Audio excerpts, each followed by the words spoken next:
Hello lovely people, it's the end of the week already, so just coming on just to have a quick chat with you guys. And today it's going to be a chat about living in abundance, and what I would like to talk about is what happens to your mindset based on your feelings that then sends messages out to the universe, and how to kind of bypass some of those. So let's say, for example, if you are in a bad place, if you are feeling anxious and negative and nothing has a good spin on it and all of these sorts of things, which obviously happens to us a lot, life throws a whole heap of curveballs at us at occasions, and sometimes it can feel that we can't take any more. But if at the moment, oh sorry, I'm losing my voice.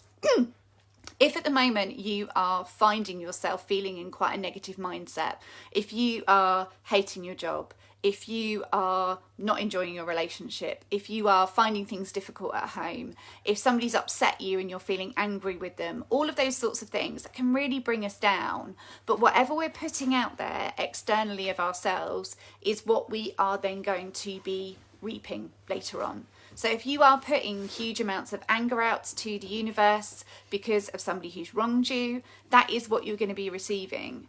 If you are putting out other positive things, which I'm not going to lie to you, being positive isn't always an easy thing to do. It's not always a comfortable thing to do. And quite often I can be like, do you know what? I don't want to be positive at the moment. I'm just feeling a little bit low and I want to wallow in that for a little bit. But as I say to all my clients, if you're wallowing in feeling a little bit miserable, then actually you do need to put an end date on that. You do need to say, right, I'm going to wallow for today, but tomorrow's a new day and I'm going to achieve these 3 key things that I want to do. But for today, I'm going to eat chocolate, snuggle up with Netflix and do a bit of journaling, but nothing major. I just want to wallow for the moment. That's fine. But you do need to put an end date on it, and then you do need to kind of pick yourself up and brush yourself off. Because as we know, when you get into the start of a spiral, if you don't get yourself out of it really quickly, that spiral only goes down. That spiral only goes one way, and that's to somewhere pretty dark. So if you are in a position at the moment where you can just stop for 20 minutes and think about, right, what emotions am I feeling and putting out to the universe at the moment? Am I feeling resentful? Am I feeling angry? Am I feeling upset? Am I feeling lost? All of those sorts of different things. What you are putting out there is what you are going to end up manifesting and getting back. So what you do is you look at each of those areas, you explore each of those areas. So let's say I'm feeling resentful to my partner.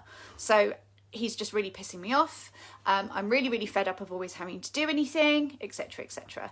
You need to turn it on its head, okay? Why are you doing everything? Okay, well, he's working really, really long hours at the moment. As a result of that, he's absolutely exhausted.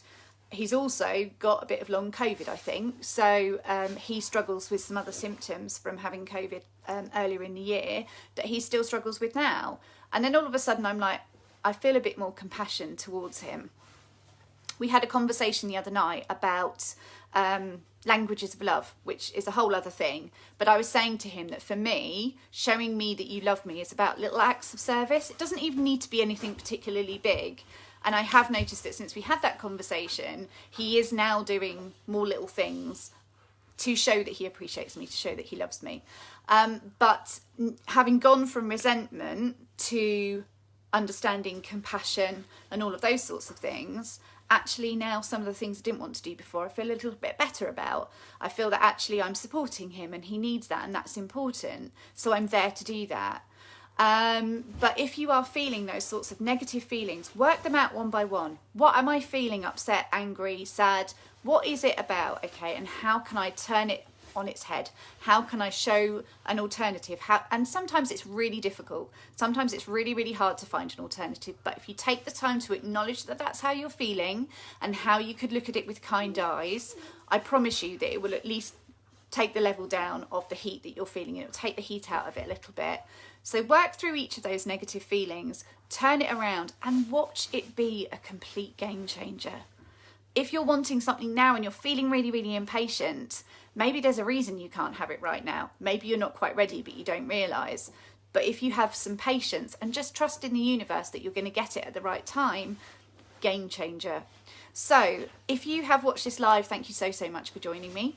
If you're watching this on replay, which will be up in a couple of minutes, just pop hashtag replay in the comments so I know if people are watching it afterwards. And really think about, what are you sowing? What are you sowing to later reap when it comes to the universe? If you want good things, you've got to put good thoughts out there now. You've got to make sure that the seeds that you are sowing are positive to reap the positivity afterwards. Have a great weekend. I will see you next week. Lots of love.